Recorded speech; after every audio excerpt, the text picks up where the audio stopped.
네, 안녕하십니까. 더불어민주당 박경미 대변인입니다. 오늘 오전 4가지 주제로 브리핑 드리겠습니다. 첫 번째 주제는 1228 한일 위안부 합의 폐기하고 화해치유재단 해체하라. 이 주제로 말씀드립니다. 굴욕적인 1228 한일 위안부 합의가 오늘로 1년이 되었습니다. 지난 1년은 수십 년간 공들여 쌓아온 탑을 제 손으로 무너뜨리는 시간이었습니다. 우리 국민의 억울함을 들어주고 우리 국민의 이해관계를 대변해야 할 우리 정부는 온데간데 없이 사라지고 아베 정권의 꼭두각시의 다름 아니었습니다.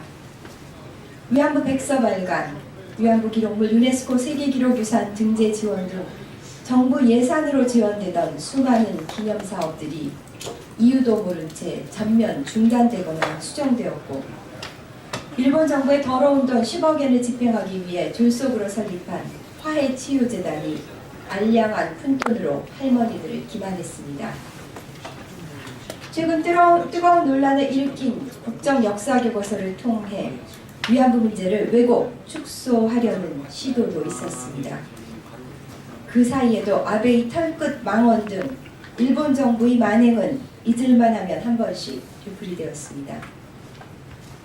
영국의 총리였던 윌리엄 글래디스턴은 지연된 정의는 정의가 아니다라는 유명한 말을 남겼습니다. 위안부 문제를 언제까지 지연된 정의로 남겨둘 것입니까? 시간이 많지 않습니다. 남아 계신 산 증인은 단 40분 뿐입니다. 정부는 굴욕적인 1228 한일 위안부 합의를 당장 폐기하고 기만적인 화해치유재단을 해체하십시오. 두 번째 주제입니다. 드러나지 않아도 뿜어져 나오는 것이 지도자의 품격. 박근혜 대통령의 미용시술이 세월호 참사 당일 이루어졌을 가능성이 언론 보도를 통해 제기되었습니다. 세월호 참사 다음 날인 4월 17일 진도를 방문한 박근혜 대통령의 얼굴 사진에서 4월 15일 사진에서는 없었던 주사 자국이 발견된 것입니다. 대통령을 만난 시각은 오후 2시였고 피곤해 보였다는 정호성의 진술과 오후 4시가 돼서야 중대본의 모습을 드러낸 대통령의 이해할 수 없었던 구명조끼 발언이 예사롭지 않습니다.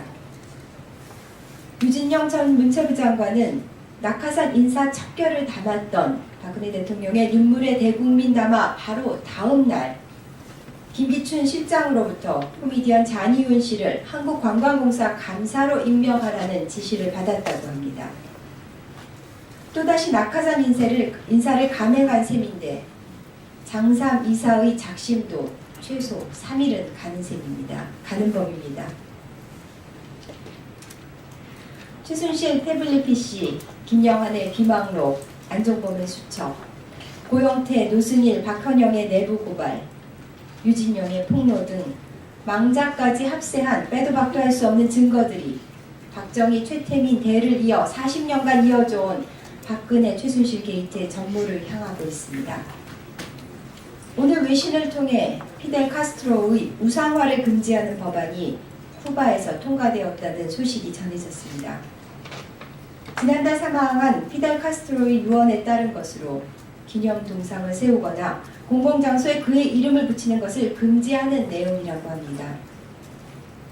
지도자의 품격은 이렇게 드러내는 것이 아니라 뿜어져 나오는 것인가 봅니다. 세 번째 주제입니다.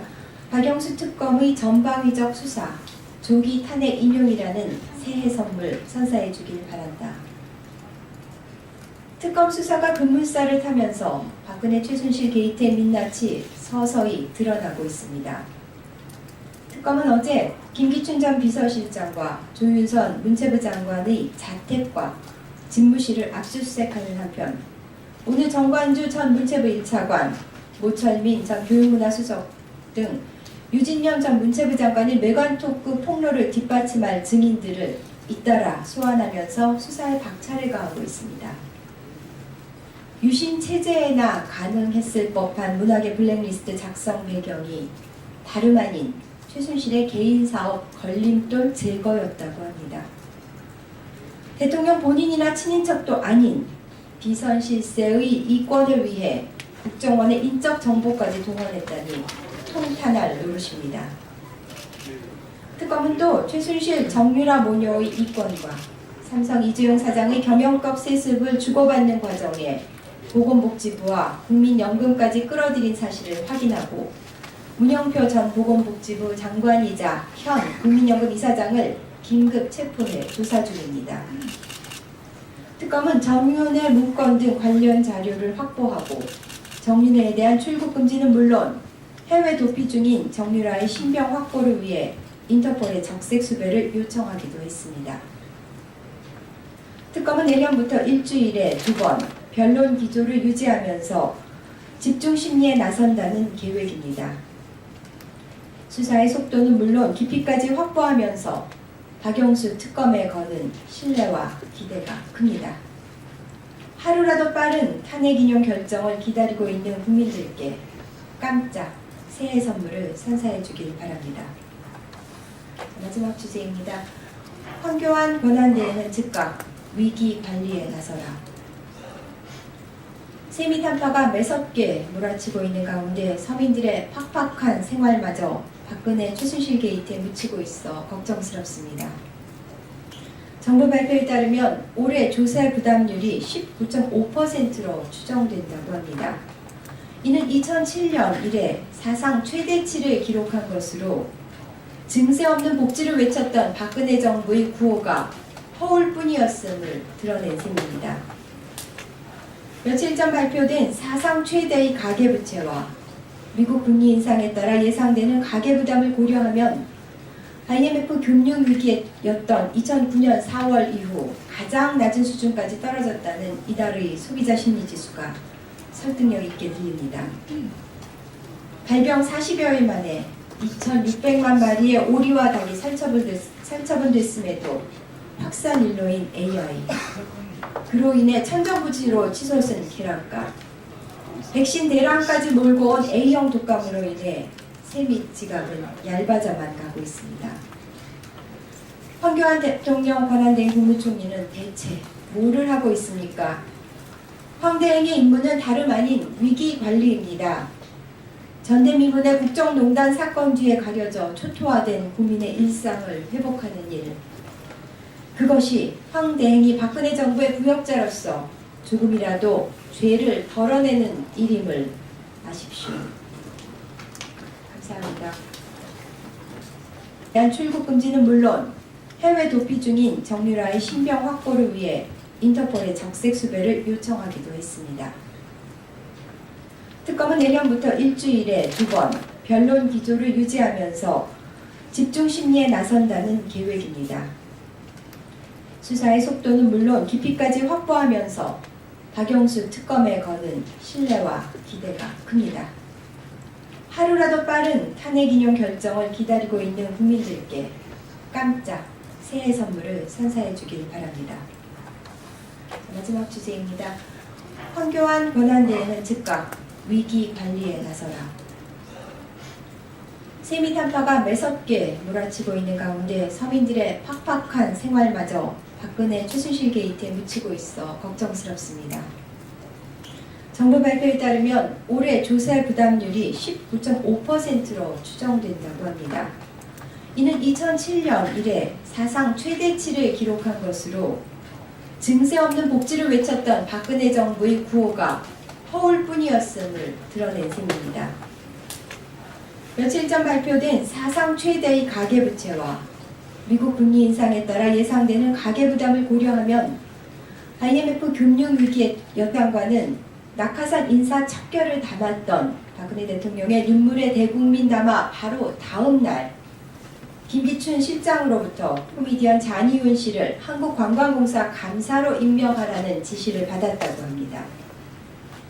또다시 낙하산 인사를 감행한 셈인데 장삼 이사의 작심도 최소 3일은 가는 법입니다. 최순실 태블릿 PC, 김영한의 비망록, 안종범의 수첩, 고영태, 노승일, 박헌영의 내부 고발, 유진영의 폭로 등 망자까지 합세한 빼도 박도 할 수 없는 증거들이 박정희, 최태민 대를 이어 40년간 이어져온 박근혜, 최순실 게이트의 전모를 향하고 있습니다. 오늘 외신을 통해 피델 카스트로의 우상화를 금지하는 법안이 쿠바에서 통과되었다는 소식이 전해졌습니다. 지난달 사망한 피델 카스트로의 유언에 따른 것으로 기념 동상을 세우거나 공공장소에 그의 이름을 붙이는 것을 금지하는 내용이라고 합니다.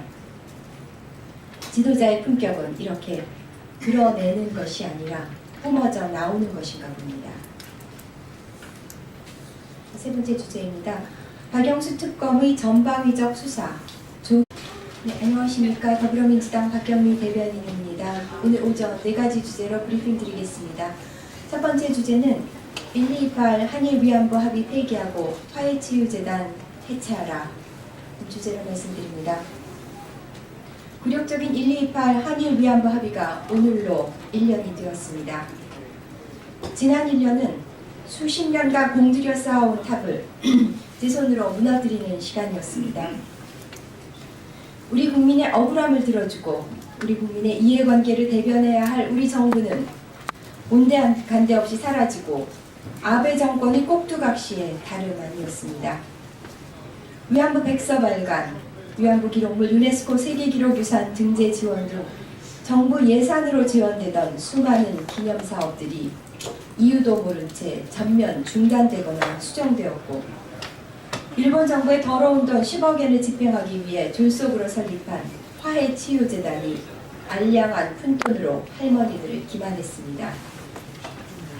최근 뜨거운 논란을 일으킨 국정 역사교과서를 통해 위안부 문제를 왜곡, 축소하려는 시도도 있었습니다. 그 사이에도 아베의 털끝 망언 등 일본 정부의 만행은 잊을만 하면 한 번씩 되풀이되었습니다. 영국의 총리였던 윌리엄 글래디스턴은 지연된 정의는 정의가 아니다라는 유명한 말을 남겼습니다. 위안부 문제를 언제까지 지연된 정의로 남겨둘 것입니까? 시간이 많지 않습니다. 남아 계신 산 증인은 단 40분 뿐입니다. 정부는 굴욕적인 128 한일 위안부 합의를 당장 폐기하고 기만적인 화해치유재단을 해체하십시오. 두 번째 주제입니다. 드러나지 않아도 뿜어져 나오는 것이 지도자의 품격. 박근혜 대통령의 미용시술이 세월호 참사 당일 이루어졌을 가능성이 언론 보도를 통해 제기되었습니다. 세월호 참사 다음 날인 4월 17일 진도를 방문한 박근혜 대통령의 얼굴 사진에서 4월 15일 사진에서는 없었던 주사 자국이 발견된 것입니다. 대통령을 만난 시각은 오후 2시였고 피곤해 보였다는 정호성의 진술과 오후 4시가 돼서야 중대본의 모습을 드러낸 대통령의 이해할 수 없었던 구명조끼 발언이 예사롭지 않습니다. 유진영 전 문체부장이 탄핵 인용이라는 새해 선물 선사해 주길 바란다.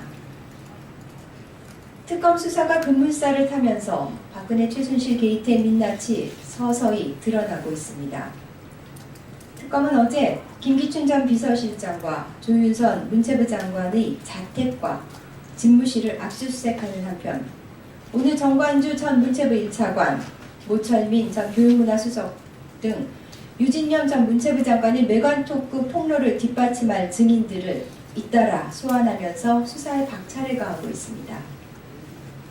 유신 체제에나 가능했을 법한 문학의 블랙리스트 작성 배경이 다름 아닌 최순실의 개인 사업 걸림돌 제거였다고 합니다. 대통령 본인이나 친인척도 아닌 비선 실세의 이권을 위해 국정원의 인적 정보까지 동원했다니 통탄할 노릇입니다. 특검은 또 최순실 정유라 모녀의 이권과 삼성 이주영 사장의 경영급 세습을 주고받는 과정에 보건복지부와 국민연금까지 끌어들인 사실을 확인하고 문영표 전 보건복지부 장관이자 현 국민연금 이사장을 긴급 체포해 조사 중입니다. 특검은 정윤회 문건 등 관련 자료를 확보하고 정윤회에 대한